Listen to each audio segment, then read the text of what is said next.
Welcome everybody. This is our session on the role of the media in South Africa in relation to questions of social justice and how the media functions in this society. Representing or on the panel today, we have three people coming from three very different perspectives in this space. So immediately to my right will be the chair of SANEF, who is Mahlase, right? And she will be talking both in her position as the chair of the South African National Editors Forum, as well as somebody who is editor-in-chief of a particular media house, Prime Media. Next to her is Samkelo Mokhine, who is from the Freedom of Expression Institute, a very important watchdog on questions of, among other things, media freedom, but beyond media freedom, the very question of freedom of expression in South Africa. And they also have a litigation component attached to them. And then on the far end of the line, I almost said far right, at the end of the panel is the editor of the Mail and Guardian, Khadija Patel, who is here. Sorry, that was right. No, because suddenly I had a little blank moment. Khadija is here as somebody who's edited not just the Mail and Guardian, but another publication and has a long history in independent journalism in South Africa. When we have this discussion, can you also bear in mind that while there is no representative from the public broadcaster, the role of the SABC in South Africa as the public broadcaster is very different from the way in which other media function in South Africa, and something that we would have to bear in mind. Okay. Shall I hand over to Mahlatse, who will begin, and then we'll just go down the line. Okay, I can give you the question. So the question to all of you is, what is the role of the media in a post-apartheid, post-millennial democratic order as a civic actor, so to speak, in relation to social justice questions in South Africa? So, when you look at what happened during apartheid, right? You had the media that tried to expose what apartheid was all about. And then you had the other section of the media that tried to say that apartheid was actually good for everybody else. And then somewhere you had some media that were kind of in the middle. And then 1994 happened, and we were starting building this new nation coming from apartheid, and we are still trying to figure it out. So now the Constitution gives us a right to exist. We have freedom of expression. We can do our work without fear or favor. There's supposedly not a repressive government that stops us from doing what we are supposed to do. So our role, in a way, is to use the cliche to be the mirror of society as we're trying to rebuild this country. It is trying to be the watchdog, given what has happened in our country in the past 25 years. It is trying to tell the story of South Africans who are still waiting to realize the true meaning of freedom. And I don't know if we do all of the above correctly or not, but I think aspects of that we keep trying to do as the media. It's been a very difficult period, especially in the past probably I'd say actually in the past 25 years. I mean, we've gone through the Nelson Mandela era where, we had a president who allowed the media largely to do its work and would defend the media in doing its work and would actually take criticism, whichever way it came from. And actually, I'm told of lots of stories of the president who would pick up the phone when you are very critical of him and actually have a conversation with you as a journalist, whether senior, junior, or somewhere in the middle.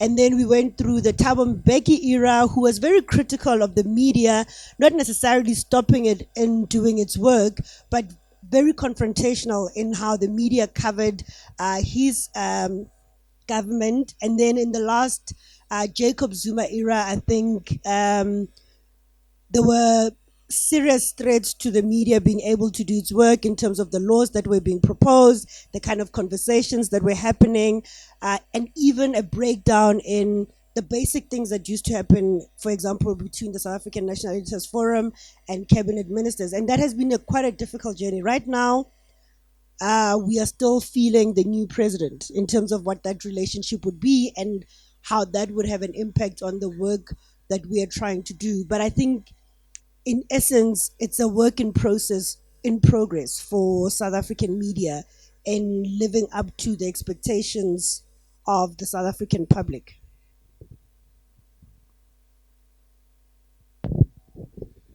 Yeah. With me, I look at the role of the media in three respects.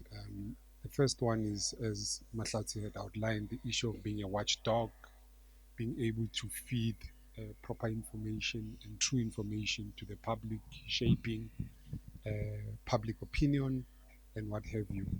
And then the second one is the issue of looking at the media as an integral part of civil society, that with the battles that are waged in civil society with organizations like us, the media is an integral part, because a lot of what the objectives of the campaigns that happen in organizations like ours, and a lot of what we outline and try and publicize, depends on the media playing its role. So it's a symbiotic sort of relationship, whereby if we are to achieve what we want to achieve as civil society, and the media is to achieve what it wants to achieve, we've got to work together. And so we've got a common interest in making sure that freedom of expression and all these other freedoms that are attendant to it are protected, so that both of us continue to gain.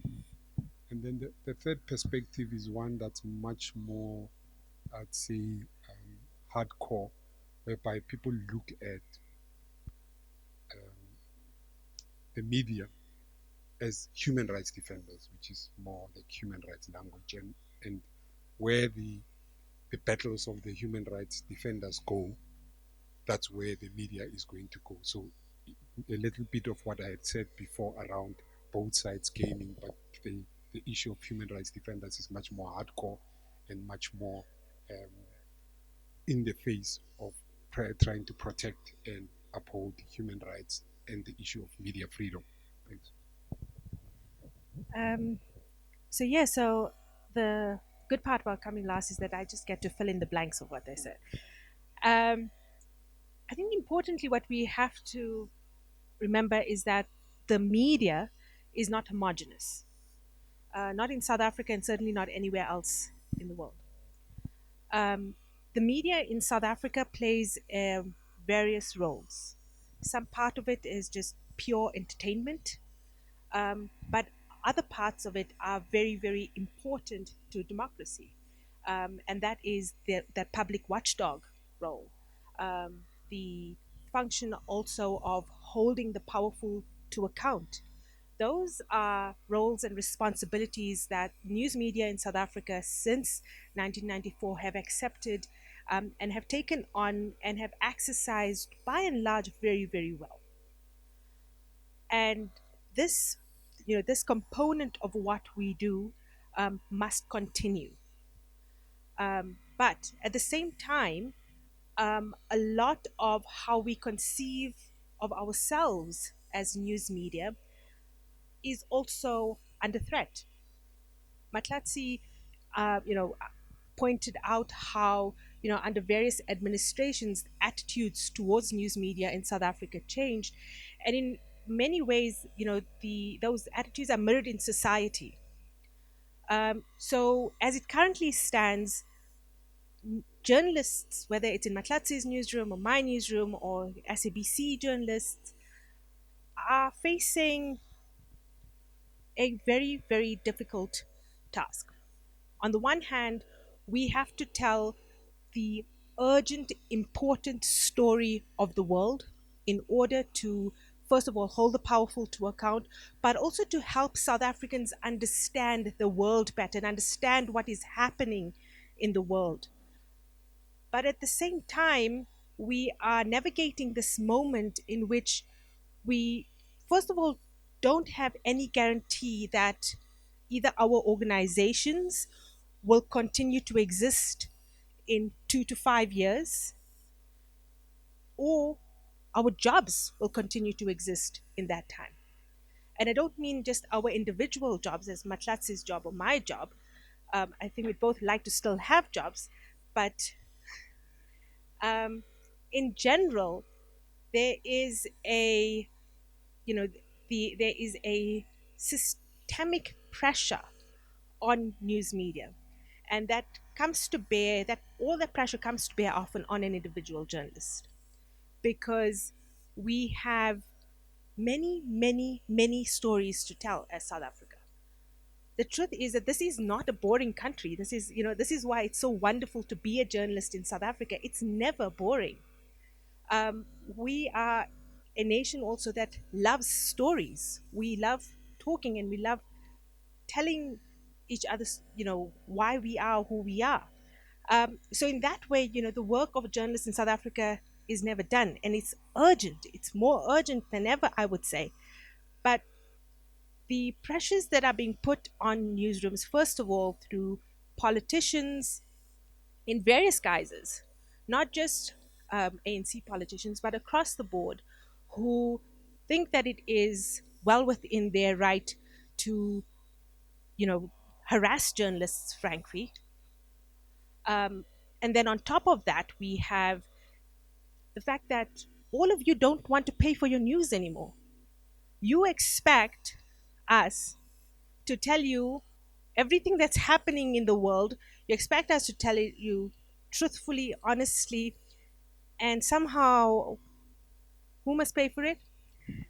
So I remember being down the road at Wits main campus about a year ago, and it was actually we had a critical thinking forum on issues around migration in South Africa, and a young man put up his hand and said, "Look, I don't have a question about the topic, which is always, an introduction you dread in such a setting."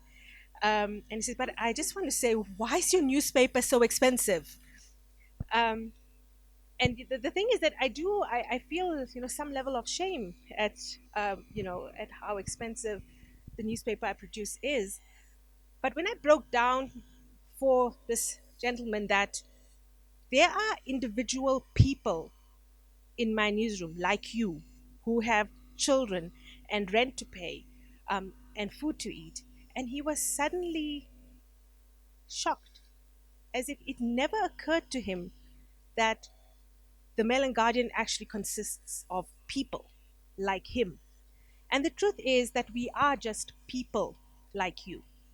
So, as much as I think that the media in South Africa is very strong and has done a very good job the last 25 years, I think that there is also room for us to accept some criticism as well of our weaknesses. And there are weaknesses. And we have to open ourselves up in some way to accept those criticisms, especially when they come from a good place, especially when they're coming from a place of wanting to strengthen democracy in South Africa. And that ultimately is where it ought to be. So, I'm going about my answer in a long way to say that the role of media in South Africa right now is urgent. It is both a watchdog, it is critical, but it is under threat. And the sad thing is, and the tragedy is, that too often I find general South Africans either not interested or totally ignorant about the fact that a lot of the household names that you were brought up with may not exist in a few years' time or even a few months' time. And I'm not being alarmist. It is this is the reality. Mahlatse and I were at a SANEF meeting the other day, and we sometimes say those meetings are like therapy, because we both get, we all get to complain about our bosses and stuff. But the reality is, every newsroom in this country is under siege, and we need you to help us secure the news media for following generations. So thank you to all three of the speakers for that response. To give a context to where I think the discussion can go now. So I think most of the people in the room are quite young and don't remember and have no experience, mostly, of living in a South Africa where information is not available to you. So you had the Concord experience yesterday, in which you spoke about this young woman who struck you as having to go to the market and being arrested, and saying goodbye becomes potentially saying goodbye, because you could go look for somebody and not find them.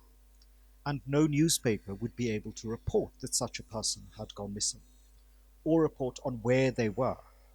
And no one would be accountable for up to 90 days and sometimes more for letting anyone else know where this person is. You haven't lived in a country in which large sections of the newspaper would be blacked out, in which entire stories would not appear, and if they were already printed, would be blacked out or newspapers would be removed from circulation, where entire sections of news couldn't be reported on television or radio, in which whole swathes of people's voices couldn't be heard because they'd become banned. That threat doesn't exist in South Africa today in the form it did before. Listen to my formulation very carefully. That threat does not exist in South Africa today in the form in which it existed in apartheid South Africa. That's not to say it doesn't exist. The new threats, I think, are often not seen as threats by people. So you spoke about how, you know, people don't want to pay for news. And part of that has to do because news media now have to compete with what look like they are freely available sources of information, which is the social media platforms on which information can be shared. But the difference between news media and information lies in the word media, right, which is about mediation. Interpretation, selection based on values, checked for facts against editorial processes, you know, subjected to rules. And in South Africa and globally, we are constantly living in an environment where people with other forms of power delegitimate the media by saying that the spectacular exception of being erroneous or wrong or deeply problematic is news media's work. And they forget the rule, which is the everyday masses of news that goes out there that's accurate, that is perfectly responsible, that works, right? And here we must remember, and I want to use a quote from the most overquoted South African for a while, probably the second most overquoted. Steve Biko says in 1975 in a speech, "The exception does not disprove the rule. That is why it is the exception and not the rule." And in South Africa, it is the exceptional story that proves to be as miserable as and as miserably damaging as the rogue unit story, right? The SARS rogue unit that turned out to have been handled and all sorts of other things. But that's an exception. If you open the newspaper and you read reports on crime and you read reports on various other things, those are very fair, good, balanced journalism. And we tend to dismiss entire outlets based on the spectacular errors that they make and forget that those are not necessarily the rule. And if you apply this to your life, if you once walked out of a shop and forgot to pay for a box of Smarties, you are now forever after a shoplifter. And every time you walk into a shop, people go, "Here comes the shoplifter." And you're going to, but that was a mistake. You've forever branded it that way.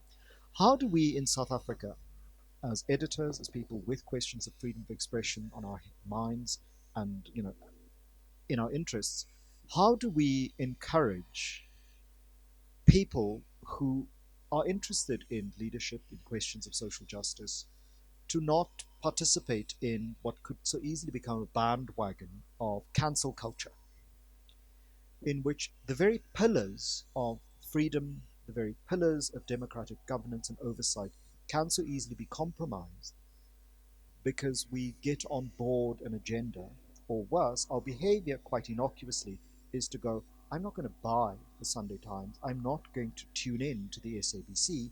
I'm not going to, as Sean Bolton pointed out before, agitate editors with questions and queries. I'm going to go on Twitter and tweet, publication X must be cancelled. How do we respond to this kind of threat, which comes from the citizenry, from people with importance and influence, in a South Africa in which the importance of the news media is often not seen by people who will miss it, certainly when it's gone? I think that's the biggest challenge that we have currently. Because I see, like, I've taken a break from Twitter because I'm being called all sorts of things there currently, which is what happens in South Africa, where people then decide to use social media to, and it's not an engagement. It's just literally insults, name call, denounce, don't read the city press, don't read kind of language. But I think the first thing that we are struggling with as an organization, as SANEF, is trying to get a message to South Africans that says, when we talk about media freedom, we are talking about your rights. I think there's been this separation of the two, where the media is one thing and then the public is the other. Your right to know is where media freedom is, because it is the media that allows you to know. And the defending that Section 16 of the Constitution shouldn't be the work of just journalists, shouldn't be the work of just the South African National Editors Forum or FXI. It should be all of us' responsibility, because once we do not have media freedom, your right to know is taken away from you. And that picture that Angelo was painting of what apartheid essentially was, where you had no right to information, you could not access information, becomes a reality. Then you end up with the people that are loud on social media, the people that have the mob mentality dominating the conversations that we're supposed to have, because you can't rely on the Mail and Guardian to give you an interpretation or to give you the facts, but rather you end up just listening to the mob on Twitter. I think that's quite critical. We have to internalize media freedom amongst all of us as South Africans. The second part is that we we probably need to get the people that continuously go on the attack of the media to delegitimize it, because at some point or the other they've been caught with their hands in the cookie jar, or they know that somebody's working on a story that's going to expose them for having their hand in the cookie jar, or their friend is having their hand in the cookie jar.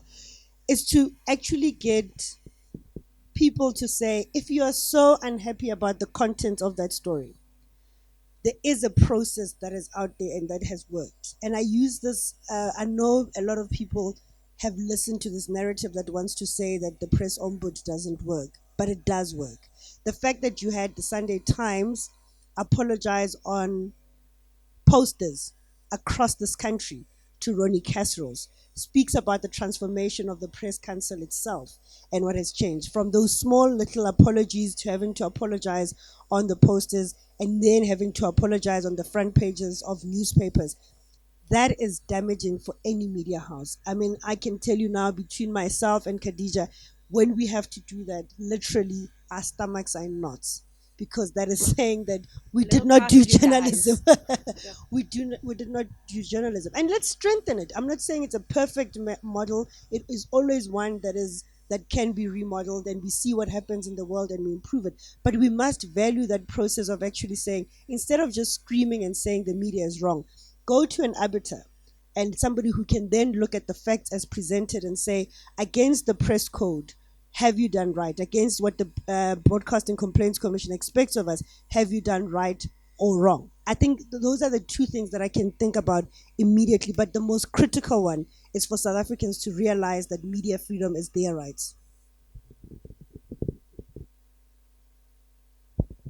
For us at FXI, it's education is quite central to the work that we do. There are very few rights that will stand and be protected by the mere fact that they are there in a constitution or in the Bill of Rights. So we see it as constant work in progress. For you to have and continue to enjoy rights and freedoms, you've got to continue protecting them, you've got to continue educating people about them. So we've got a number of programs, um, which programs, incidentally, we try and spread to the townships and the rural areas as well, whereby it's education around this freedom of expression. Why did we reach a point where it has become such an important freedom that it has to be protected in the Constitution? So, what Angelo went through is something that our trainers just regularly go through as a matter of fact. That for us to be in this space, we came from a certain space which was not good. And if we do not protect what we currently have, we are as sure as anything going to lose it because it's already under threat. I don't think there's any doubt, whether in South Africa or worldwide, around the threat that the media is facing. Whether we're talking about people, Khadija and Mahlatse are talking maybe in a joking way about jobs, but it's a real problem. Uh, the coverage of Africa, for instance, in terms of journalists and what have you. There are a lot of media houses that are cutting on staff already. And that's serious. It just means as you cut more experienced people who are able to produce good stories and good news, you're opening up spaces for the people that we are scared of. And education continues to be one of the mainstays of fighting against um, the encroachment of the right to freedom of expression as enunciated in the media.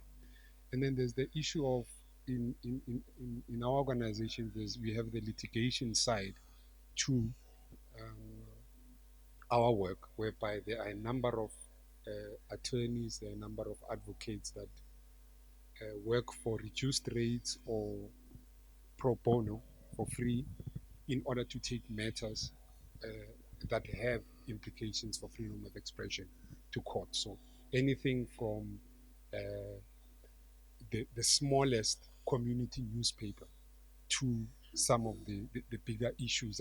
Some of the media houses have got their own attorneys, but those radio stations, university radio stations, those newspapers that are involved and are being threatened with all sorts of action by individuals come to FXI and they do get the legal representation that they want. But it's as I indicated, it's just work in progress, and it's amazing how even the threat of having somebody represent you makes people go away and makes threats to the media go away. In some of these smaller publications, smaller radio stations, there are people that essentially want to bully the media that works there, the media workers. And just with us writing a letter saying we are representing these people under these circumstances, sometimes people step away. And I think we just have to fight it. There are no ifs or buts about it. It's work in progress.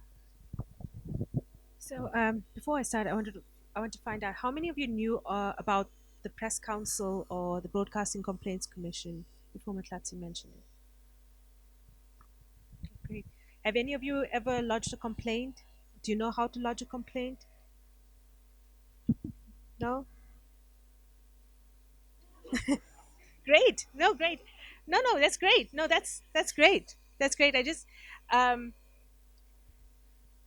um, the point that I want to underscore is that there are mechanisms available, and if we opt out of these mechanisms, especially you as young people, you as socially conscious young people, if you are not participating in the processes available to you, then we really are headed for disaster, because none of our institutions are perfect, right? We have to continue chiseling away at it. And in order to, and it will never ever be perfect, but it has to answer the needs of a moment. And in order for us to effectively, as media, answer the needs of a public at the moment, we need your participation. So, yes, something inside of me dies when I have to apologize Last year, I had to apologize on my front page to Pule Mabe, and I think that I still haven't recovered some of the, like faith inside of me. Like there's some light that switched off inside of me when I had to do that. Um, but I have to do that because I sat across the table from Pule at the press council, and we had it out um, in a very free process. And this is what this is what everything that we have to protect. A few months ago, I was in Tanzania. So one of the other hats I wear is with the International Press Institute, and the International Press Institute is based in Vienna, and it works for the promotion of press freedom around the world. That is its sole mandate. So a few months ago, I went to Tanzania to actually speak to journalists, lawmakers, politicians, NGO people, diplomats about the press freedom situation in the country, because for over a year now we're hearing alarming news about the narrowing space for freedom of expression in Tanzania. And I came back from Dar es Salaam feeling very grateful for South Africa and for our institutions, because at various points, even when because I was leading the mission, so at some point I found myself across the table from somebody who I would describe as basically the censorer in chief, right? He basically, he's appointed himself editor of editors in Tanzania, and every morning he gets all the newspapers and he decides who has transgressed, and basically papers can be shut down for months, right? And at some point, sitting down and having a debate, a respectful debate with him, I could point out that South Africa has a self regulation system that works. Um, and he was chastened because he didn't know that, right? And it was important for me to bring up a South African example and not the UK or or something like that, because we don't want to be importing solutions from the West. As Africans, you know, we're all very, we're protectionist about that. And when I was able to explain to him how it works, and he suddenly started furiously taking notes. Afterwards, I was told he was just pretending. Um, but when I spoke to colleagues over there about their working conditions, I mean, imagine being summoned to the office of the Director General of the State Information Agency or Department of Information, which is basically based in a conference center built by the Chinese government, where all the doors and everything still, the signs are all in Chinese, actually in Mandarin. So your entire newsroom, and this person is proud to tell me that he even summoned the sports reporter. The entire newsroom gets summoned in this day and age, in this year 2019, to answer, why did you run this story, and who was your sources? Oh, you can't tell me? Well, too bad. 3 months off the shelves. That happens not so far from us. It's normal. um, Tanzania has actually put into place legislation that has fundamentally narrowed the space in which journalists can work. We have to make sure that we don't end up there. Because when I spoke to many of the politicians there, what scared me was that a lot of them sound so similar to politicians back home. The same kind of complaints. Oh, but yeah, if the media can't do their job properly, well, we'll just make laws to make sure that they do their job properly. Um, so we have to, of course, media has to ensure that it does its job well. And I think that we should never ever stop uh, promoting excellence and quality journalism. That that remains a priority. But we also have to be very vigilant about the tone and the hidden meaning often coming out of what politicians are saying. A lot of the same people attacking Mahlatse, for example, There always seems to be a very coordinated campaign because the messages are very similar. I'm quite certain that there's a couple of WhatsApp groups that exist where they say, okay, today's target is Mahlatse. This is the message. Let's go. Um, and we have to guard against that. The way we guard against that is through an informed citizenry. It is through you people who are going to lodge complaints at the press council when we make mistakes, or the BCCSA. It is you people who are going to write letters to the editor, who are going to phone newsrooms. I sometimes have people pitching up at our door, even, um, right? And that is important. As much as, sometimes it's something that I dread, um, but it's important because it shows that we are in a very dynamic space, and the truth is complex. So, and this is why cancel culture doesn't work, right? It's attractive and it's a fashionable idea, but ultimately, what it does not take into account is the complexity of truth. And even when we look at the SARS rogue unit and whether it existed or not existed and whether it was rogue or not, um, the truth is it's very, very gray. I mean, how many? There have been 11 reports on this bloody thing, and as a nation we still can't decide whether this thing was right or wrong, right? It is so divisive, and obviously there's politics behind both narratives, and the truth is somewhere in between. um, and honestly, I think that we need to accept complexity.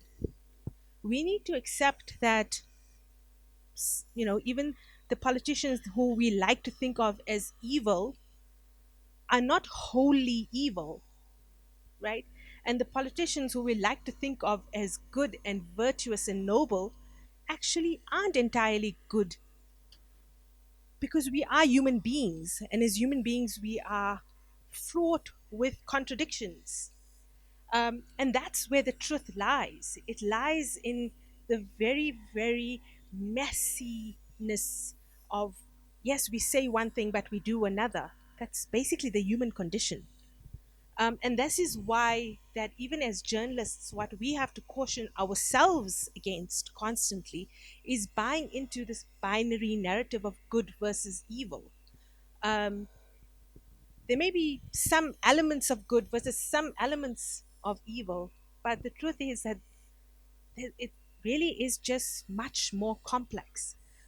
So, yeah, it's obviously, anyone's right to cancel the Sunday Times, their Sunday Times subscription if they so feel. That's your right, and ultimately you're a consumer, and you can choose to consume what you want. But um, let's also think about what what enforces those decisions, right? Um, and let's be clear about why we're canceling.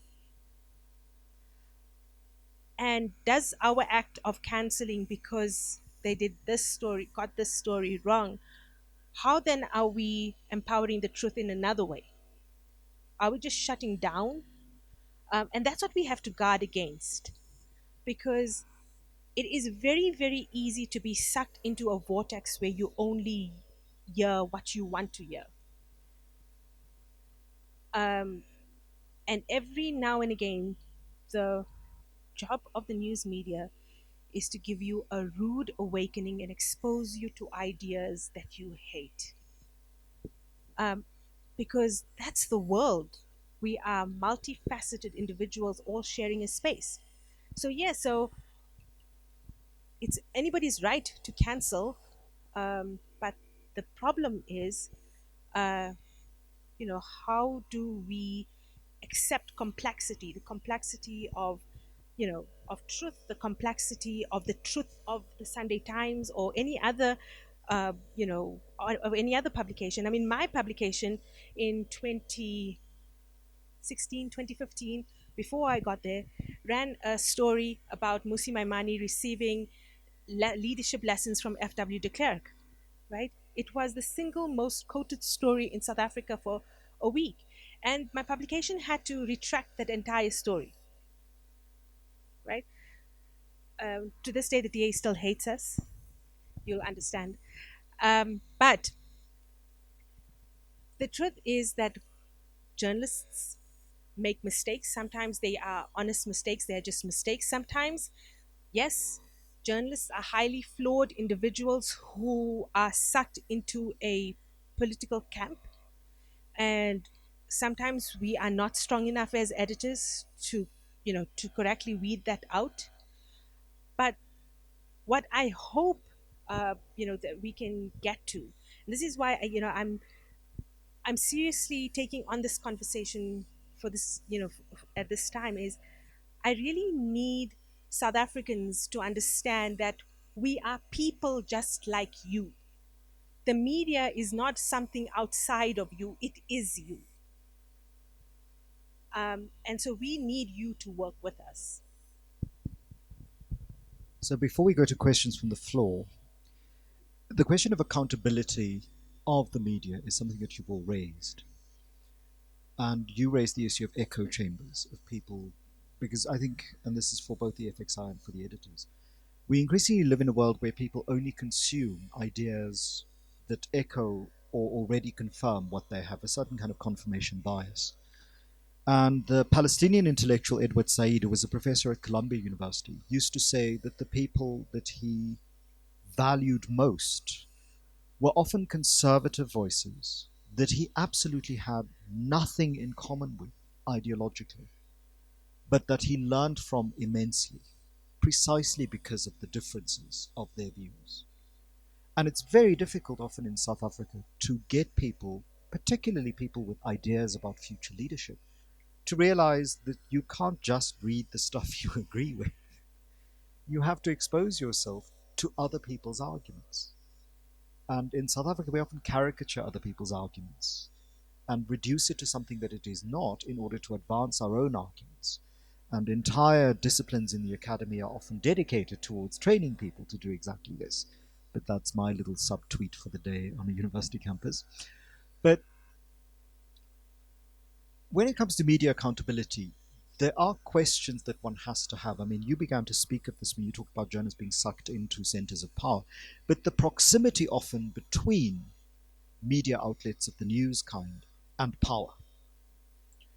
And Noam Chomsky and Edward Herman talked about this in a book called Manufacturing Consent in the 1980s, in which we rely often on information from media organizations that themselves rely very heavily on the state or on corporations to provide that information. And as we've seen the defunding of organizations, as we've seen the juniorization of newsrooms, investigative reporting is often one of the first so-called luxuries to go. Because in daily newspapers, it's the beat of having to turn out copy for the day. How does one deal with this dance with power to get the information, to mediate it, not end up being managed or manipulated or being the junior partner in that dance, or worse, being the slave in what started off as a dance but turns out to be a dungeon? And how do we, as people who are not in the media, contribute to that, to prevent it, to ameliorate it, to hold it to account?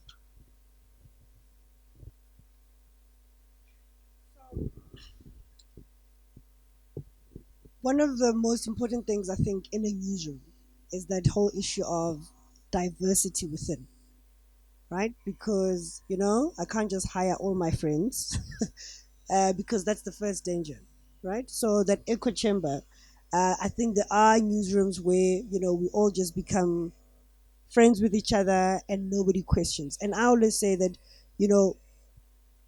actually the strength of a newsroom is the diversity of views, because that diversity also says that the sources will also be different.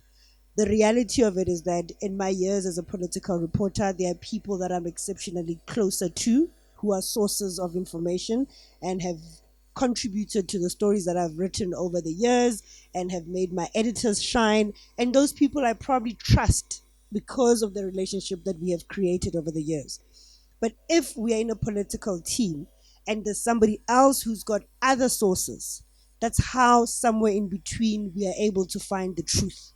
And that I think is quite critical. And that is why when Khadija talks about the smaller newsrooms and the threat thereof, is that the smaller the newsrooms become, it means that diversity of views will also be threatened. And it means that the luxury of actually being able to contact maybe six people as opposed to just three sources as its standard, then that also disappear. I think that is quite critical. Two, opening up our pages for more and more people to have input. That is quite important. That comes with an informed citizenry that also values its own opinion and feels that that opinion must be shared.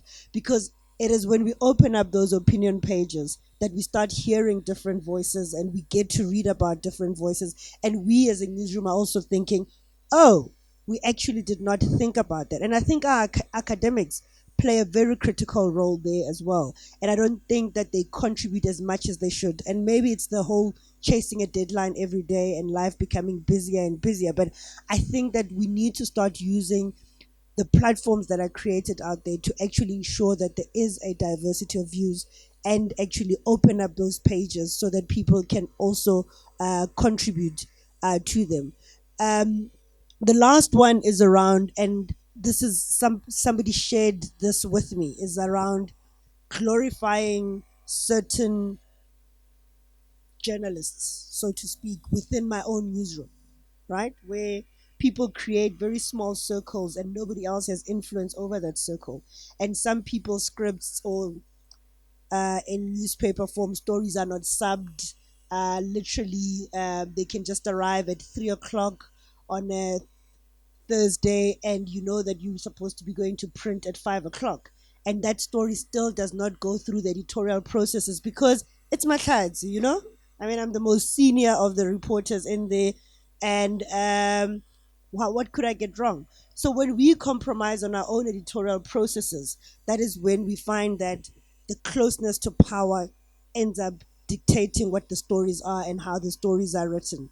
And the biggest one is what Khadija also spoke about, this whole thing that people seem to have decided that they're angels and devils in South Africa, and all of them you must stick to a box. I mean, that is actually not true. And I mean, the Pula Mabe's example is such a critical one for me. So while you were fight to get to the fight that you had at the press council, I mean, I probably listened to him for hours and hours having this conversation. And I was proud of him for deciding to go through the press ombud rule, because I said, you know, actually at some point, to challenge journalists you must go through the platforms that are created, then you are stronger and more powerful. And look at when the apology came, and he himself felt vindicated because it was a third person, it was a judge who said and said, I actually agree in part, I mean in part with what you said. And there's power in that, as opposed to I'm just going to go to social media and just scream and shout about this left paper that does not like me and whatever else. So that for me was actually something that we should respect, and we should actually encourage other people to do a lot more. I really don't have much to contribute on this score, but just to say, touch on what Mahlatse had said. There's still a lot of voices out there, a lot of voices in civil society organizations that can provide a perspective that's not necessarily in line with what the newsrooms are tapping into. Thanks. I think, Angelo, though, the easiest way for us to ensure some kind of accountability within newsrooms as well is to ensure that newsrooms itself are democratic spaces. Because that's the irony of many newsrooms, that we are, we're working towards this goal of strengthening democracy and working as a product of democracy in some way, but often our own spaces are not democratic spaces, where we are often quashing the views of lesser individuals because they're inconvenient at the moment.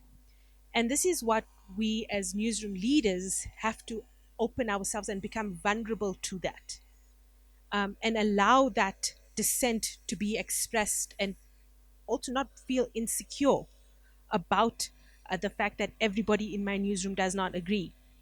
Um, and that is, that speaks to something else. It's a whole, it's a workplace culture. But like I said, when I began, the dynamics of these spaces are changing rapidly, because they are under such stress. Um, so what how we ensure accountability is to keep the pressure on for a diverse, transformed media. It remains urgent, and I think that SANEF has done a lot of work that shows that we've made great strides in transforming the media. But when we look at who owns the media and who is in upper management in media, um, that's where there still is a lot of work continues to be done and needs to be done. So the fight is not complete. We have to continue, the fight for more diversity in newsrooms. We have to accept that newsrooms will publish views that are totally contrary to what we think is right and wrong. And that's okay, because there are people in the world who don't agree with you. Shock, horror. Um, so there's no silver bullet in ensuring accountability in the media. It is the media, by definition, a free media exists in this, in this contested space. And we need, we need the public to hold us to account as much as we hold ourselves to account. And there are mechanisms available. And when you feel that, we have erred, you need to raise your voices. We only exist, and our freedom depends on us doing our job well. So when we have not, let us know, but not on Twitter. Thank you so much. We'll take questions, and what I'll do is I'll start on the right because that's the Lesotho of this map. I will then go to the Swaziland of this map, and then maybe we'll squeeze in the South Africa of this map so that you don't become the regional bully. Right, so there are how many questions? 1, 2. We'll start with Stuart and go to Selailo. Good afternoon. I just want to ask the role of social media. Is it a tool to create this dynamic space and to engage with readers, or does it actually have a negative effect on that? So is it more of a positive effect or negative effect? Thank you. Good afternoon. I just wanted to find out with the role of social media as well, denouncements by influencers and cancel culture. What are your thoughts on the future of journalism and print media as tools for social justice?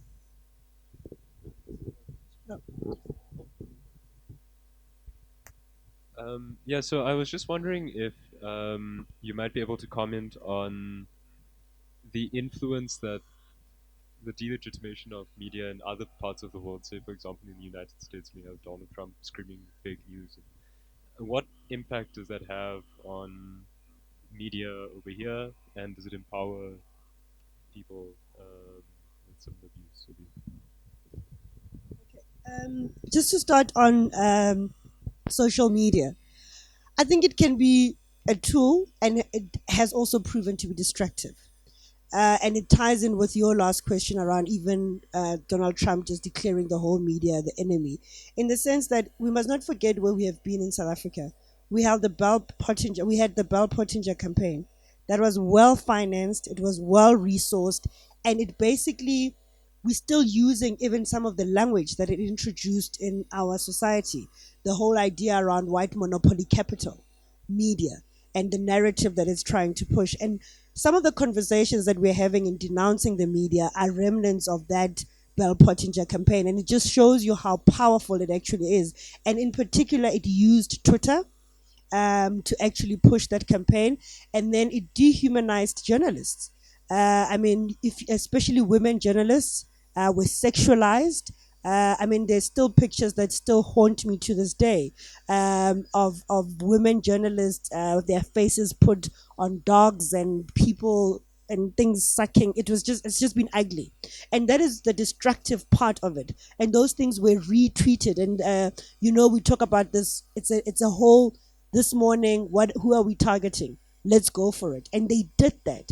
And that has had a chilling effect on a lot of journalists, right? So when Julius Malema names certain journalists, if you're a junior journalist, I mean, I had journalists in my newsroom who said, I don't want to go to an EFF press conference because I don't want to be part of the mob that is actually, I don't want to be attacked by the mob on social media. So it has been quite destructive, but it can also be a great tool. I say that newsrooms can use it as a tip off. And I use the example of the granny who was chained to a bench in a hospital. The family went on social media, journalists picked it up from there, and it was actually justice. People started calling for justice, and people are hopefully going to be held accountable for that instance. So I always say that it should be a tip off to journalists, and it allows for the public perhaps to access the media even easier, because maybe it might not be an easy thing to just pick up the phone and phone EWN. On that day, the phone might just ring and nobody really answers on the other side. But at least there's the power of social media, and the work that the people, the likes of Tumi Soul, sometimes do, can actually be quite important to bring justice. And there's that collaboration that happens where um, ideally we should have a situation where, like in Britain, where I heard this a few years back, and it's always stuck with me. They always say that Sky News breaks the news, and then BBC, and then people watch BBC to confirm if it really happened. And I always say that, things can have, conversations can start on social media, but people must go and buy the newspaper and listen to the radio, watch television for news media to confirm if this that I heard is actually true. Because at least you know that the news media has gone through the processes that are editorial processes that are actually necessary to ensure that that actually comes through. The last question was around, the issue of influencers. I'll be honest with you, I'm still trying to understand how I can be retweeted 200,000 times, and then all of a sudden somebody pays me to write something about them. I'm still trying to get it. I really, look, it's the fourth industrial revolution. And sadly, I still would like advertisers to come to us so that we can live.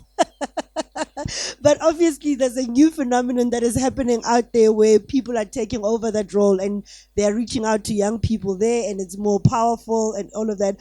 But I think it still needs to be distinguished between what news media does and what the role of influencers does, because at least news media still has to be held accountable and follow the press codes and all of those things. I think that could actually help. But the issue of the media being the enemy, yes, Trump is doing it in America, but we are experiencing it here every single day, because the news media will be labeled by those who don't like stories that are being written about them.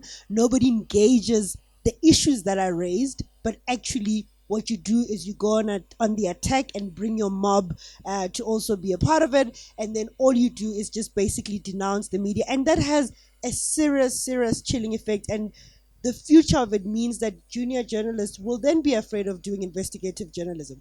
They will truly be afraid of doing investigative journalism, because God forbid you come across a story that says that the EFF might have acted improperly, and you try and do that story, and then you have the 2 million followers on Twitter attacking you.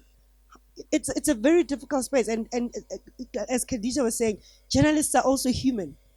We don't just block it off, right? But it affects you and it cuts you really deep. And that's what we're seeing in South Africa, is just to denounce the media instead of engaging the stories that have been raised, or countering with facts, if there are any, the stories that have actually been written. I think politicians learn from each other, just like we do learn from one another. And I think it's not lost on political leaders in various countries about the tactics of how you shut people up. I mean, there are stories that have been circulated about Trump, whether it be sexual harassment, and the way he deals with it, and deals with the ladies that come to the media with these stories. People learn from and they will use in order to make sure that these stories don't come to the fore, or the people become so scared that they just give up. And then on the influencers, I'm similarly in the sort of dark about it. But I guess for marketing people, if it works for you and it sells a product or whatever, I think you'll have achieved your objectives and it's good for you. But it's not bogged down by everything else that would bog down a proper news a story in terms of fact checking and what have you. So for media, for marketing, I think it would work brilliantly if you achieve what you need. I forget the third. Oh, okay. It can be used both ways. You know, I mean, there are a lot of organizations like us that also rely on using the social media for good, but similarly, there are people that rely on it to squash stories or to harass journalists, and you know, it's either way. So I think that the relationship between news media, whether it's us as individual journalists or as institutions, is very complex, because at some stage, some years ago, uh, the news media realized that if we put our stuff on Facebook, Facebook would send us traffic, right? So we went through this very erroneous part of our lives where we put stuff on Facebook. A lot of newsrooms around the world hollowed out a lot of their content, right, to make it more likable, to use Facebook language, in order for Facebook to drive traffic to our digital assets, right? So this we call the distributed content model, right? So for a number of years it worked, right? Facebook gave us traffic. I'm talking generally now, not specifically about a South African context or my newsroom, but generally. Um, a lot of traffic was driven to news websites through Facebook, until one day Facebook started realizing that they need to keep people on their website for longer. So they started experimenting with their algorithm. And if you look at what that did, for example, I spoke to an editor in Latin America last year where Facebook experimented with the algorithm, particularly in that country where no news was in the news feed. An entire newsroom shut down, entire news publishers shut down. So, this is the power that an institution like Facebook has. And on top of all of this, between Facebook and Google, they're now the recipients of 80% of advertising revenue in the digital space around the world. 80% of every ad dollar that's spent in a digital space goes to either Facebook or Google, which means that there is very, very, very little. So in that 20%, there's everybody from the New York Times to the Mail and Guardian to EWN to the Hindustan Times in India and everybody else in between needing a share of that. Which means that the platforms, those big platforms, have basically rendered digital advertising, display, or at least display advertising, which is, the banners and things that you see, they've rendered that a useless model for news media. So we basically have to find a new business model for digital news. This is why we need you to pay for your news. This is why I had an argument with a young man on Twitter on Friday. I still do this. I still get still get sucked into these arguments on Twitter, where we ran something called the Good News Edition last week, right? In the Mail and Guardian, and there was this fantastic story of a young man who was a gamer, and he won something like 500,000 rand in a gaming competition. He's just an ordinary student, and he won himself 500,000 rand. Like and so the story explores, the big money in gaming and the fact that they're now like professional gamers in South Africa, where that never existed before. So it's a fantastic story. Obviously, it's behind a paywall because it costs money to produce that story.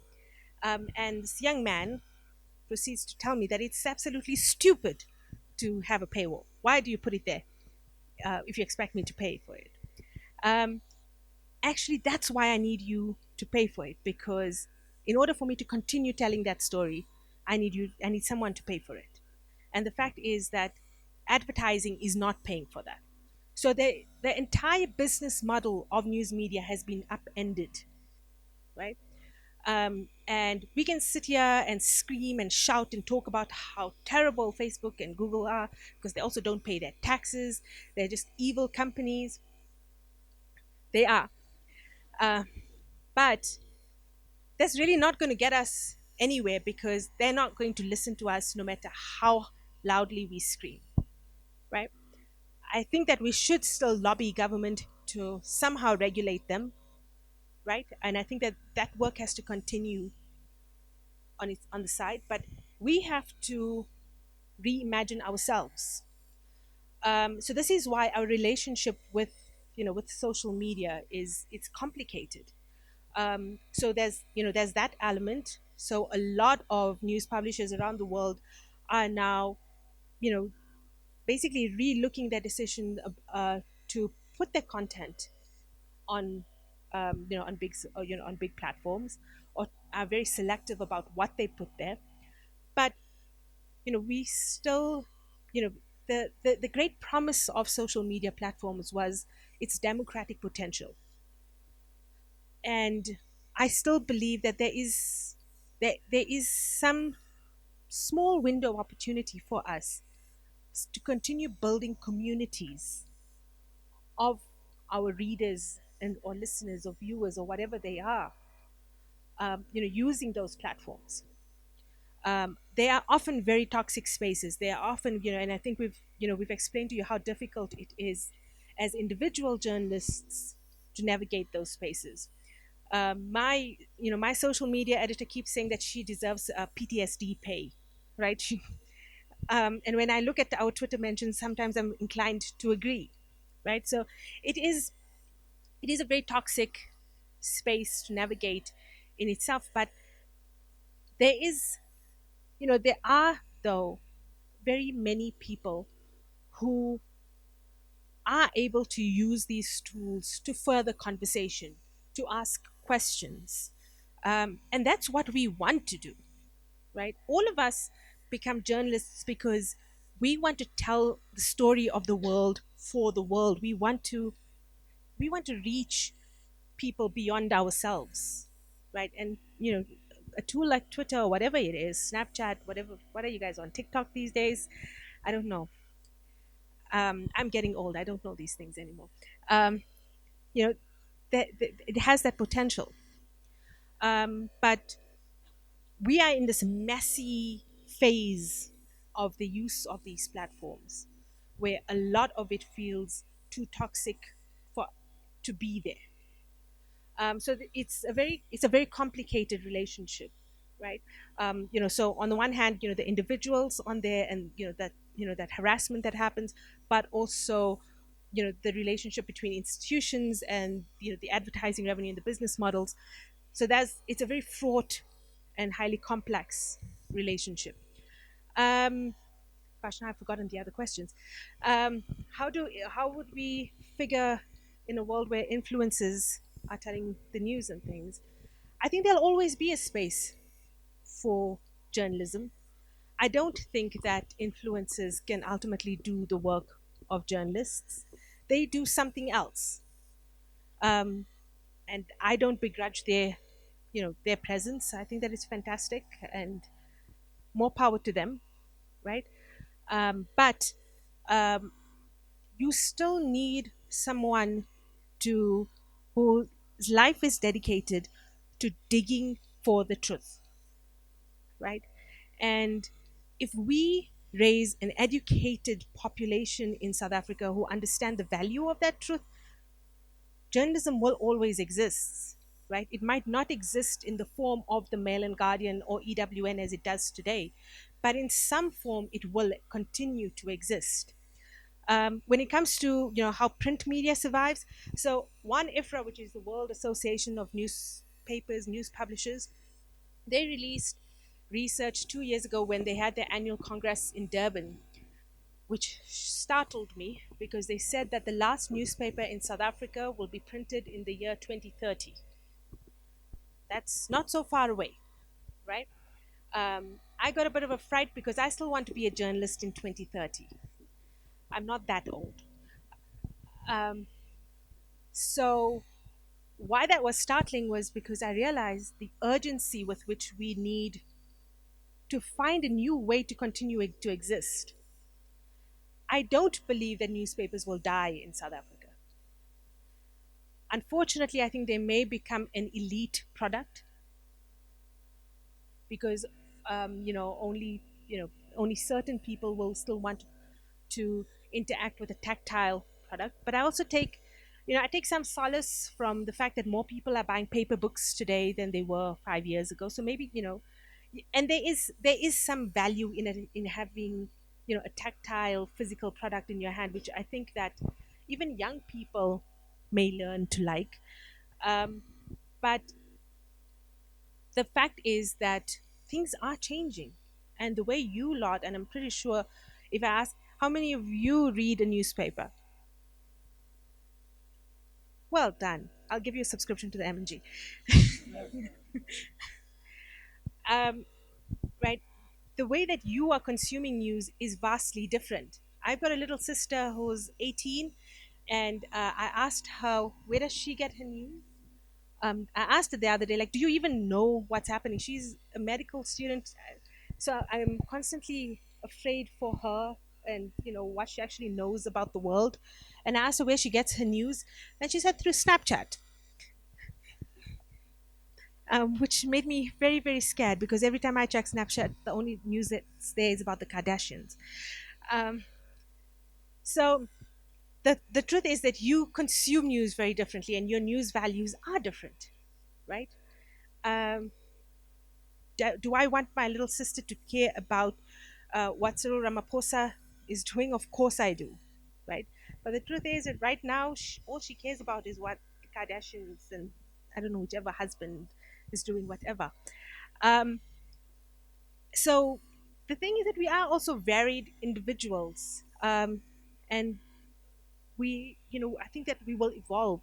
The problem, however, is that we have this problem, and this is not my own analogy, so I might be butchering it, and it's something that Professor Jeff Jarvis in the US often gives this example. He says that we've got to build a new house while our old house is on fire, right? And that's basically the problem that every newsroom faces. Our existing house is on fire.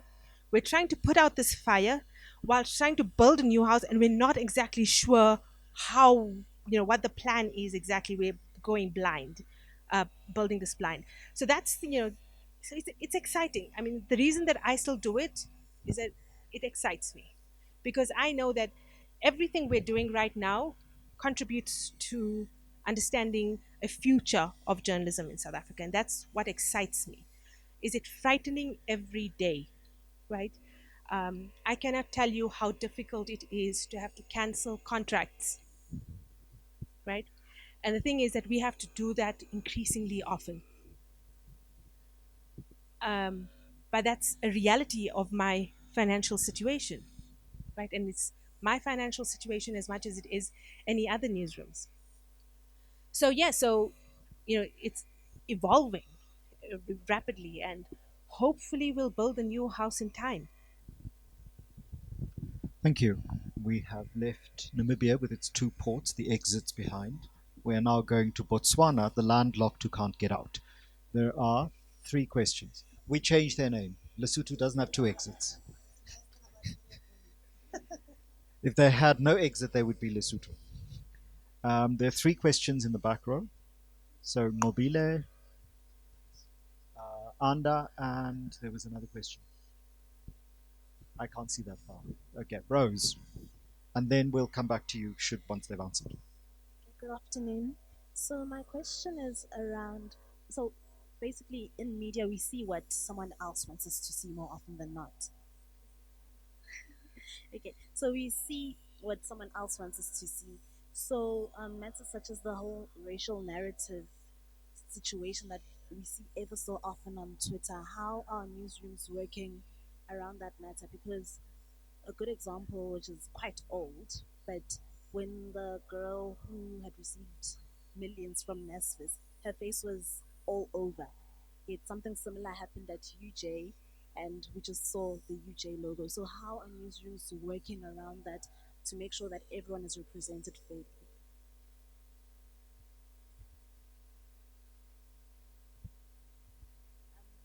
My question is with regards to corruption, because in our first session we're talking about corruption. So I wanted to know, how does the media protect sources or witnesses who come forth with news of corruption? Because I remember when The Lost Boys of Bird Island was published, after a few days, the co-author, Mark Minnie, was found dead, and apparently it was a suicide. So how are the witnesses and the sources protected from those types of dangers? I would like to know what are some of the difficulties and issues do women journalists face in the media space, and not just in the field where you have misogynistic men calling you names, but like within the institutions themselves. What are some of the difficulties that you face, and you know it's just because of your gender? You wanted to go there. We might be here the whole day. So this is within the institutions of journalism. So my own story is that so you're too young, right? So an age issue. I mean, I walked into a newsroom when I was probably around 18, and I've never been able to let go of that.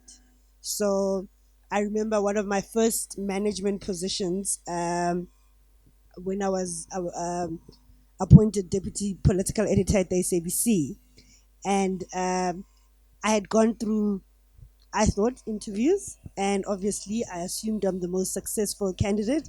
And the same people that interviewed me kind of sat there with me and said, "You know, you're too young." Okay. And then they said, "Oh, and you know, now in this position, you kind of have to, you can't be as vocal, or loud, because I'm very loud." um, and then I became a deputy political editor to a team that was just men, and I think there was just one other woman, and it's really really difficult. It's not easy at all. And then working in a newsroom that is also dominated by men, because for a very long time that was the case. You will have, as young as I was, older men hitting on you. You are in an environment where you start off as an intern, and all you want to do is learn, and follow these people like a puppy, because you want to absorb as much as you can from them. And on the other side, they're looking at you and your vulnerabilities and hoping to get some booty. And it's that having to constantly push back is not an easy space, because these people are senior to you. You need them to hold your hand, you need them to show you the ropes, but on the other hand, they are asking you for sex, and it's very very very uncomfortable. The SANEF did a glass ceiling study, which was basically an updated version of a study that was done 11 years ago, the glass ceiling study, which basically then it said that it's a white men's club, because there were just no women editors at the time. And then now it's a black boys club. And I can count the number of women that are editor in chiefs, and it's still a thing. And I think in this day and age, it shouldn't really be a thing. If you look at, for example, I always say it's such a strange thing for me. If you look at the political reporting, there has been change where you're seeing increasingly more and more women being reporting on politics and economics, as opposed to women doing the soft stuff, entertainment, health, the feel good stories. You must leave the sport, because sport is a serious issue in South Africa, guys. It's the same as politics and economics. It must only be the men. There are changes happening, but they're not translating into senior positions. Women are still blocked from those positions. And that is the reality that we are facing. It is very, very difficult. And also, when you become an editor in chief, you start sitting at the executive levels of the companies that you're also in. Then that's another different ball game altogether, and you will get these things around when you actually in anger, because we do get frustrated, and you raise your voice. It's because you're a woman, but a man can just scream and shout, right? And that's okay. He's being assertive, right? If you're a woman and want to leave because your kids, the crash phoned you, your child is sick, that is held against you, right? You see, but men can actually leave and go watch their kids play soccer and nobody says anything, right? And and journalism is also that place where you don't have a 9 to 5 job, right? It's constant, it's all the time, and then there you are trying to find balance between uh, life and work, because the man can just focus on work and leave you to handle the home front, and that is a problem. There's a lot. I could go on and on and on and on and on. But I think that all of us in our own spaces are trying to break down the barriers every single day, and we have to continue breaking down the barriers. The newsrooms are not unique. They're reflective of South African society. So what you're experiencing everywhere else, whether it's in the world of academia, whether it's in corporate essay and all of those things, the newsroom is also very reflective of that. You would expect it to be a bit more kinder because we are people that are fighting for everybody's rights. We write about these things every day, so we should be practicing these things in our own newsrooms, but we don't. But we keep fighting and we soldier on. It gets better every single day, but the most important thing is to never keep quiet. Always voice it out. I think younger women journalists, I've seen their vulnerability, and I've seen senior male journalists take advantage of that. You are there, you belong there, and it's your right space, and nobody must be asking you for any other thing except your brains, your creativity, and that's what you're there to contribute. The one around, it's such a, I know we get criticized all the time, but I know, and it's such a simple answer. Sometimes we don't have the picture. It's as really as simple as that. Sometimes we actually do not have the picture. Yes, we need to be conscious of it, right? And we need to always make sure that the corrupter and the corruptee are reflected in our pictures. That's powerful. That is actually powerful. But sometimes you might find that it's because a newsroom doesn't have those pictures. And you use the perfect example of that student in Forte. I mean, she was also like very popular on social media. She posted a lot of stuff, so I guess people could quickly go and grab the picture on social media. And then on the other side, you wouldn't. But I think we should be wary of this narrative that's get preached all the time around, oh, the media never exposes the Steinhoff corruption. And then you ask people, but how did you hear of it? Who told you about it? It was the media, right? The other one that was there was around the cartels around the Soccer World Cup stadia. And I said, but how did you hear of it? It was the media that reported on it. And I always think, and maybe it's my public broadcaster background as well, is that in reality, we hold those we elect to office more accountable, and we will focus there because the people are there because we elected them to do that. We have a contract, a very public contract with them. We have expectations of them. They've taken oath. They have done all of that. And that is why focus more will go towards what government does, because those are taxes. They decide whether this country succeeds or fails and all of that.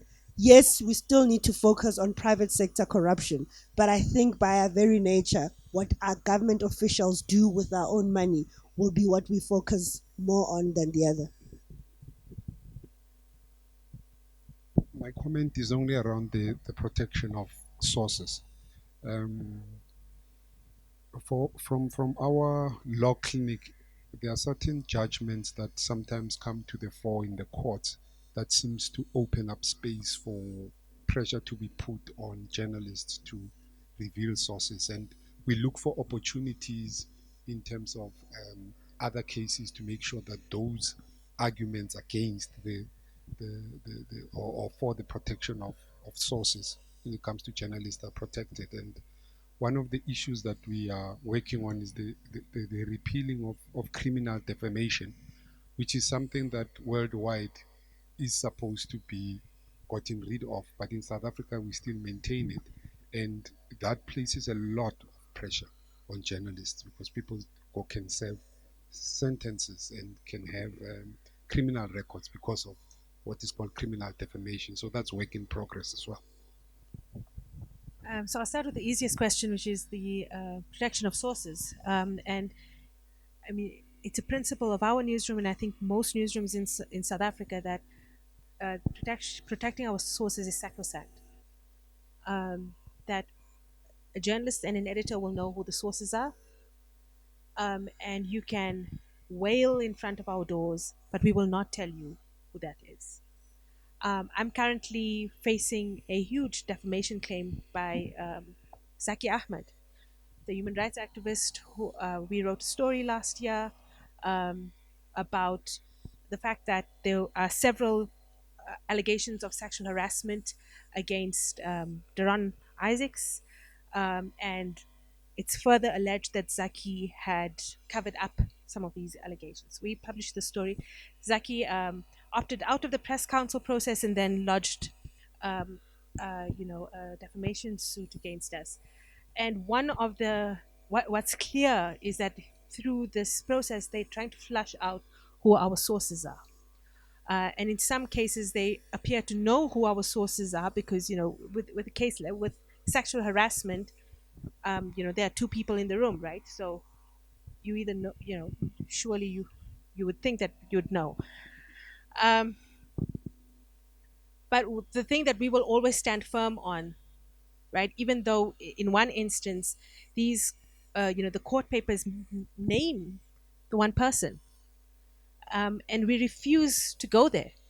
We refuse to acknowledge that that is the person or not, because protection of the identity of our sources is sacrosanct. That is, it's the lifeblood of what we do. So it's a non-negotiable, right? Unless we find that the source has been deliberately, untruthful, then, I will fry you. Right. I think that, the broader question that you're asking, with the UJ Fort Hare thing is that, yes, newsrooms also replicate racial prejudices, right? We are, like I said, we are people within those spaces, and people are product of society, and we will mirror social prejudices also in what we do, right? We have to continuously be asked to do better. While that, as Mahlatse said, yes, that binary of saying that, yeah, you media are racist, you'll only focus on black corruption and not on white corruption, that I don't think is a helpful narrative, right? Because that is simply untrue. But is there a legitimate case to continuously monitor the ideology of various news media? Surely there is, right? We are products of society. And yes, especially when it comes to the use of pictures and things, we have to do better. And we need people like you to call us out on that. And this is why we need a rigorous engagement with the public. And the thing that, is that you clearly remember this instance very, very clearly. But do you remember which news organization it was? Right. So see, now we need you to also monitor who is doing this. And if it's me and my newsroom, write to me and let us fix it. Take us to the ombud, right? That's what it's there for. And that's really, really important. When it comes to being a woman in these spaces, it's a fraught experience. Mahlatse talks about, outside of, being in the field, like, and actually being like in a boardroom. And just yesterday, I nearly threw something at my CEO because we had gone through a conversation where he had a question and I had given him a well researched answer. And because there was a non executive director in the room who happened to be a man, he asks the same question. He gets the same answer, but now he's satisfied. At that point, I wanted to either scream or throw something at him. Or, yeah, and the thing is that this happens often, right? Not to say that my CEO is a wonderful person. He's a wonderful, warm, great person, right? But it is, and I constantly have to draw. I am, for example, the only woman in top management in my company. So nearly always, I am the only woman in the room. So invariably, when conversations become heated and when I am passionate about something, I am accused of being too emotional, right? Um, I had and I'm speaking very frankly here. Um, I had an experience, for example, in Poland 2 months ago when we had a meeting with our non-executive directors, our owners, and a consultant, and meeting over lunch. And I realized as I entered the room that I actually know the consultant. He's the owner of a news publication in Slovakia. I had just a few months ago, I had met him. I had been in his office in Bratislava. I know his editor in chief. We serve on the IPI board together. And when I realized that it's the same person, I introduce myself and say, "Hey, remember me?" And obviously he didn't, but pointed out that I am who I am. I am the editor. We sit down. We have this meeting, which is very, very heated, right? A very, very difficult meeting. And at various points, this man turns to my bosses and says things like, "So, what you need to do is you need to tell the editor." When he did it once, I was confused. When he did it 3 times, I was just mad.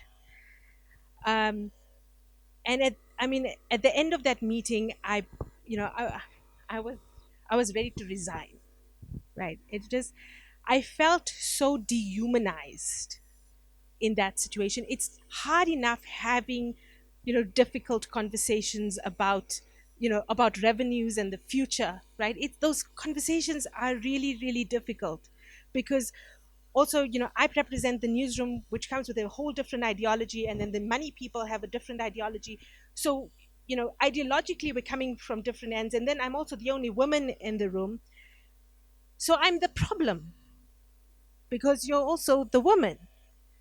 Um, and like Mahlatse says, this is not unique to these spaces. This is our struggle, right? And I will not stop screaming at them. I will not. Um, when I was appointed editor in chief, I remember a radio station doing an interview with me the day after my appointment was made public. And this particular person, who is also a wonderful person, who today, if he was here, would be hugging me and loving me, somebody who I'd worked with, asked me something like, "I'm very concerned because," and this is on air, "if Gwede Mantashe was to phone you at midnight to scream at you about a story that one of your journalists did, how would you respond?" And I was so confused. Like, what do you mean? Like, do you think that I'm just going to fold because I'm scared of Uncle Gwede? Because this little girl? What is it? But it was clear in that moment there was both a racist and a sexist prejudice in his conception of me. And this is the reality of who we are in South Africa. Yeah. Yeah, yeah. And this, yeah, so it's it's tough. It's tough being a woman. It helps having, colleagues, elsewhere where we do get to complain to each other, and that, in itself, sometimes it just feels like it's not just me. It's okay. It's not just me. It's them, actually. Um, but yeah, the only way around it is to not lower your voice, to keep being the cause of discomfort, to keep pointing out the sexism in the situation, um, and yeah, and just fight on. That's what we have to do. Thank you. I'm giving us 27 minutes, so that's 7 minutes plus 20. So if we can get the questions in 7 minutes and the answers in 20 minutes, and could I also ask people to wrap up in their responses, anything that you want to add, so that those who need to catch the bus can do so, and those who had questions, Tabo, can rush down and grab people before they leave to ask them a question. So the three questions that I can see, and I'm starting at the back, is Letugutula, Lucanio, and okay, Ndalama. Sorry, the two of you can rush down. So I just have a few questions. Um, Sorry, one, not a few. okay, just one question. Sorry. First of all, greetings to the panelists and thank you for being with us today. So my question is simple, right? Earlier on, you spoke about statements that, news has been released and then it has to be retracted because sources and it, like the story that was read that Musumaiman was getting classes from the individual that was mentioned earlier. But like, so my question around that is how to, because of such statements, there's other people who might believe that they could have been influenced so that that statement or that kind of news be retracted while it was the honest news that was first published. Because remember, from the start, before any journalist publishes the news, there needs to be a credible source. It needs to be to go through all the procedures, and then it turns out that it's actually the wrong news, and then it gets to be retracted. So now, how does society trust? How does like communities trust the news if they are going to publish something and then retract it? Because now we're not sure whether it was true or not, or whether there was political influence to having the statement or that news being retracted.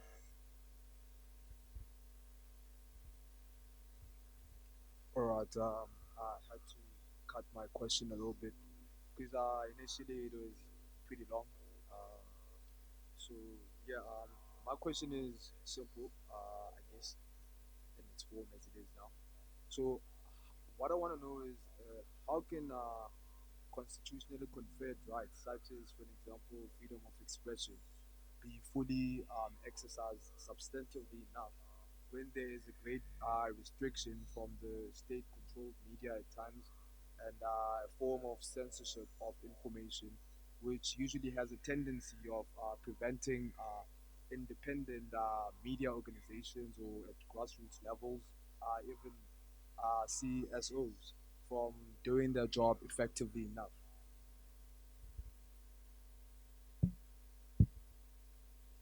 Thank you for the opportunity. My question is about safety for the journalists. I've been following the murder case of Jamal Khashoggi. The way and how other journalists internationally are being arrested without any conviction and being tortured.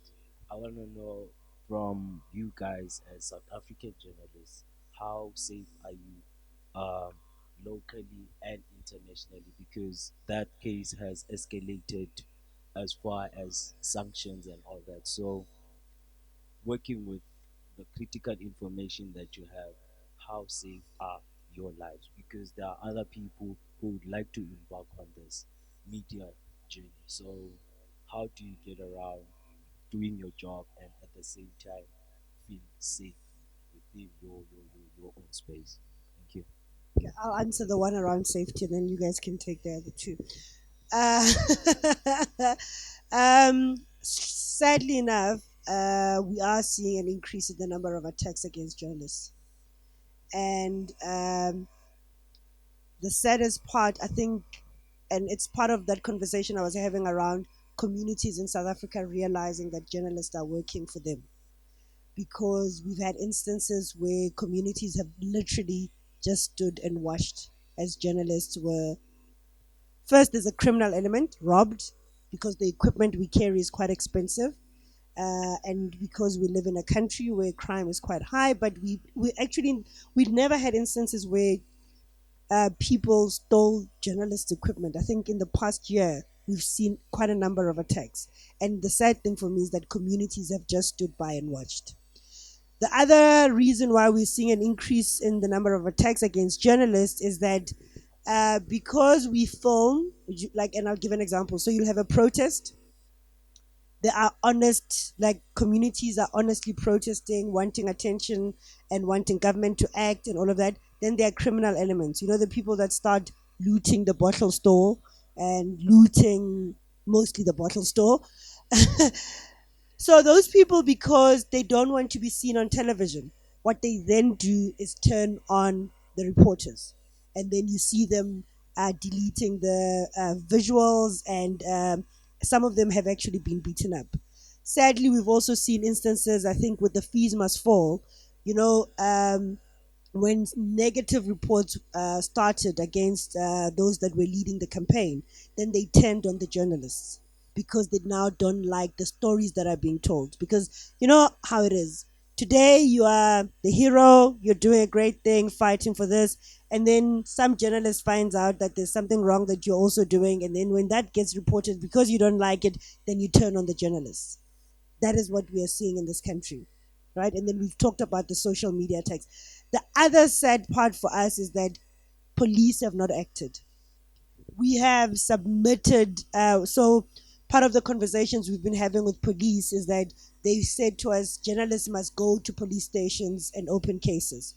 We have forced every journalist in this country to go to the police and open a case.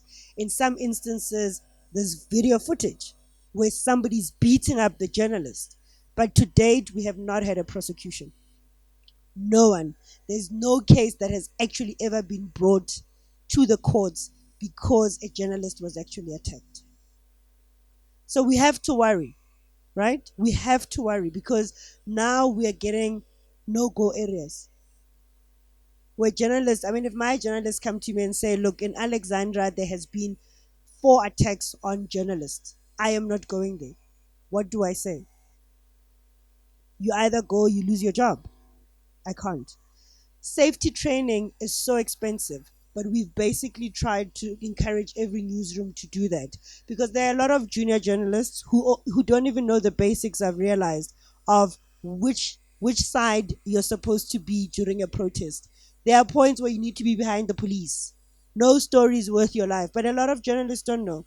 People get rattled as soon as rubber bullets go off. They don't know which side they need to be. What we did, and I would encourage you guys, if you planning to be in the field, as part of the elections workshop, there's a video from the head of safety at CPJ, who basically takes journalists through what to do when you're in a hostile environment so that at least you can have minimum protection. The last thing I want to add is that it's become very important for all of us as newsrooms to actually have debriefing sessions for all of our journalists. We cover very traumatic situations. So there's the danger element, and then obviously there's the others of, you know, writing stories about fathers killing their kids, teenagers, mob attack and killing somebody and all of that. That has become standard. In our newsroom, after you've done those stories, you have to go see the shrink. It's not even negotiable because we are realizing that the trauma journalists are going through is real and they are battling even in their own personal lives. Yes, there's the adrenaline that carries you throughout the story, but the after effects are quite dire, and that has become a standard practice. And that you have to go. It's non-negotiable. But the long and short of it is that, sadly, we are seeing an increase in journalists being attacked. So just before we move on, the CPJ that Mahlatse was talking about is the Community for the Protection of Journalists.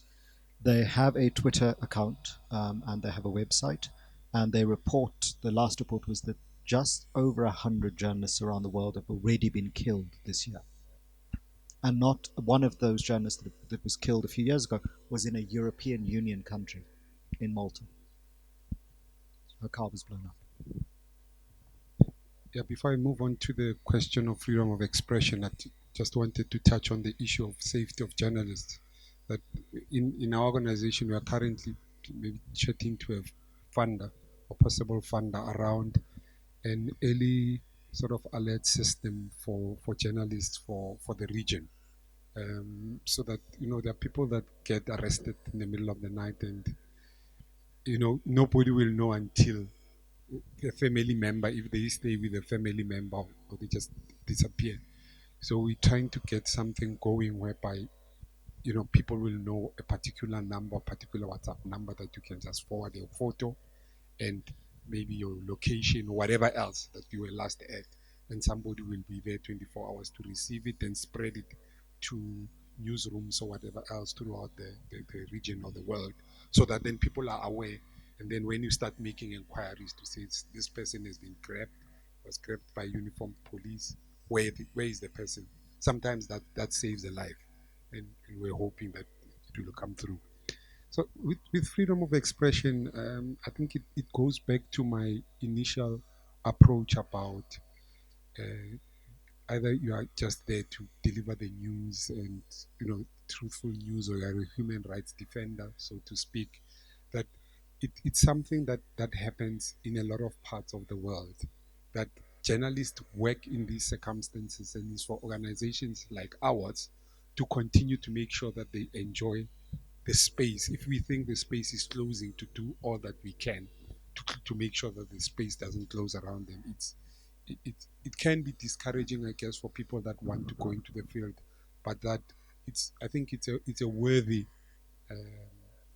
cause, or it's a worthy career to be in. And in my previous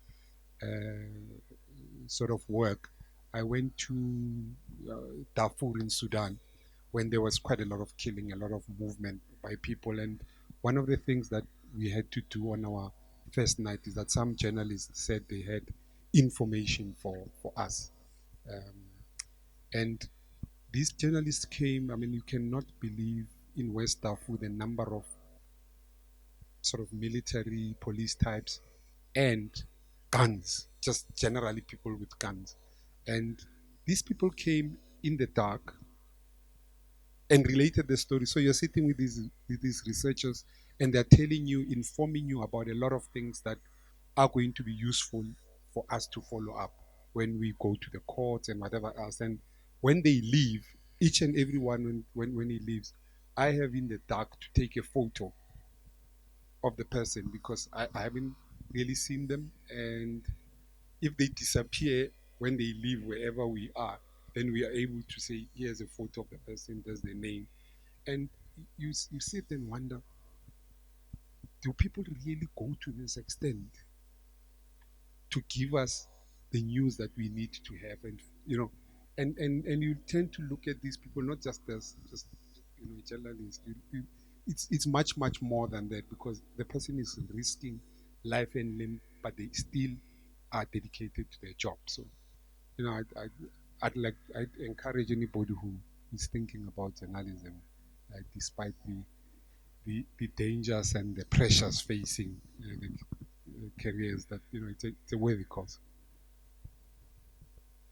Yeah, to add to that, first of all, freedom of expression doesn't just guarantee the existence of the news media.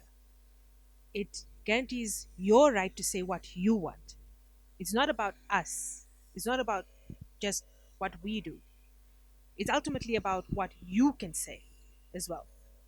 When people in power start restricting what journalists say, it is often just a ruse to restrict what you can say. So it is not there isn't a barrier here. What we can say is what you can say.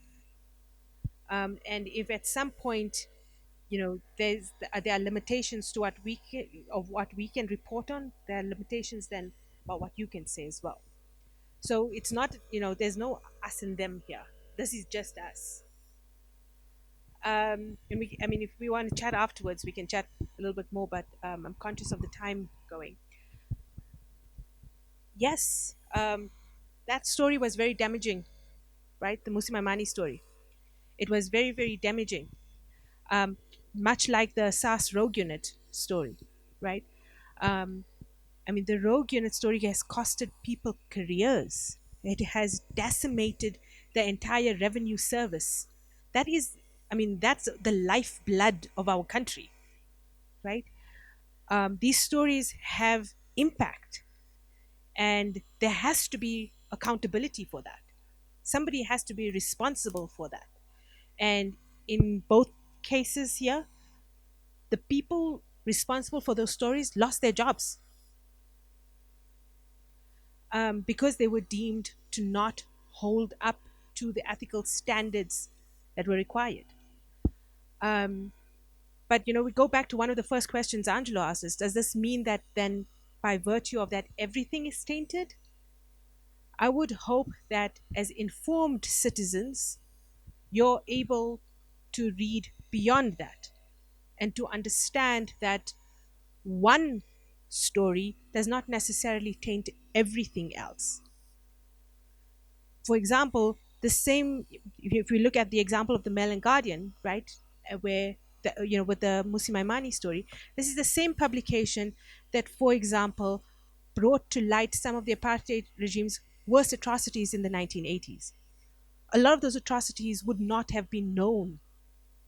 So, do we then cancel out all of that work? Um, what I'm appealing to you to understand is that we do make mistakes. Should we make fewer mistakes? Absolutely. Should you demand us to be better? Absolutely. But the existence of a mistake does not necessarily mean the existence of no editorial control. So we need you to engage with us and to read beyond just a headline, and to call us out, to engage with us and go along this journey with us. Thank you so much to all of the speakers and for keeping to time. It's 4 o'clock. We can have some discussions with them, so you can come down and ask them questions. Some people do need to leave because they have logistical issues ahead of them. So we will stop the shooting of this program and the live stream. Well, shooting, I think Jerome just went and this happens when you horse whisper. So thank you so much to the speakers. And I think as a concluding remark, if we want better writing, we need to become better readers. And in order to be a better reader, you need to start reading good writing. And you need to become a more critical and self-interrogating reader as well. And part of that means reading people who disagree with you and reading far more critically people with whom you agree. So if something sounds very familiar and very comforting, that's not the purpose of reading. The purpose of reading is to discomfort, because you will not learn if all you read are the things you already know. And if your reading does not shift your belief, if you have read 100 pages of a book and you are exactly the same person at the start of that book than when you are 100 pages in, you haven't read. You may have sounded out the letters, you may have done all sorts of fantastic things, but you haven't read, because the process of reading is the process of change. And the same goes with whether it's television or radio. And remember, if all of these things do change you, if you expose yourself to bad things, you are worse off after the 100 pages than you are with better things. And by bad things, I don't mean things that are, ideologically bad. I mean things that pretend to be things that they are not. Things that are deliberately setting out to persuade you of something that you know is not true. Things that have a motive that isn't to inform you and to make you think. Because that's very different. Manipulative writing. Njabolo Ndebele said we must guard against sloganeering in culture, where everything is reduced to a slogan and the complexity and the nuance is gone. And the point of freedom of expression and why you value it is precisely to reintroduce, to value nuance and complexity, because the world isn't simple. You are all in the academic game in one way or the other. The refrain from students is often, I've read this article, it keeps saying the same thing over and over.